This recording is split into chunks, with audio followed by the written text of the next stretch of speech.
अस्सलाम वालेकुम प्यारे बच्चों। हम कर रहे थे क्लास 6 की सोशल साइंस का chapter India climate vegetation and wild life, उसकी एक्सरसाइज कर रहे थे। तो बच्चों आज आगे के सवाल करते हैं उसके जो बाकी रहे हैं। हमारा अगला सवाल है व्हाट इज़ नेचुरल वेजिटेशन। तो हम बच्चों इसका जवाब लिखेंगे the grasses shrubs and trees that grow on their own without any human interference or help or termed natural vegetation। तो हम इनको क्या कहते हैं? Natural vegetation. वो घास, झाड़ियाँ, पेड़ पौधे जो किसके मतलब अपने आप उगते हैं, उनमें कोई ह्यूमन इंटरफेरेंस नहीं होती है, कोई ह्यूमन उसको पानी नहीं देता, गुडाई वगैरह और कुछ नहीं करता, या फिर उनकी शाख तराशी नहीं करता, कुछ नहीं करता। तो वो अपने आप उगते हैं कुदरती तौर पर, उसे हम क्या कहते हैं? Natural vegetation. अब दूसरा है why is tropical rain forest also called evergreen forest. Tropical rain forest जो हैं उन्हें हम एवरग्रीन फॉरेस्ट भी क्यों कहते हैं?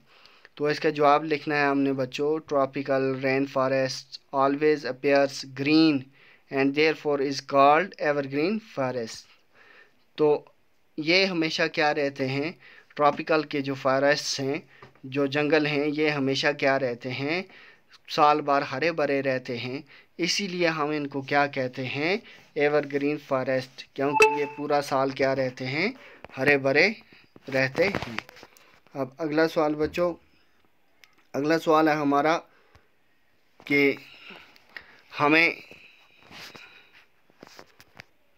क्या चुनना है बच्चों?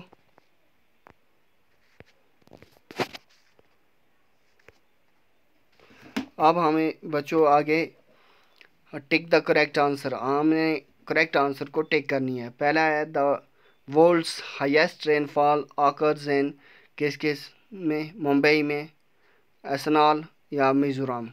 तो इसका हम लिखेंगे असनाल में सबसे ज़्यादा क्या होती है? रेनफॉल होती है।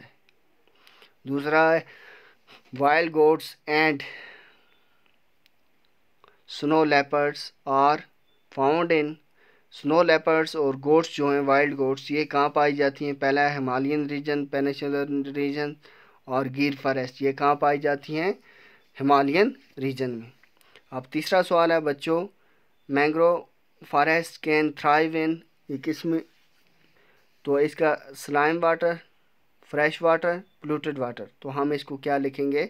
सलाइन वाटर, इसका जवाब लिखेंगे।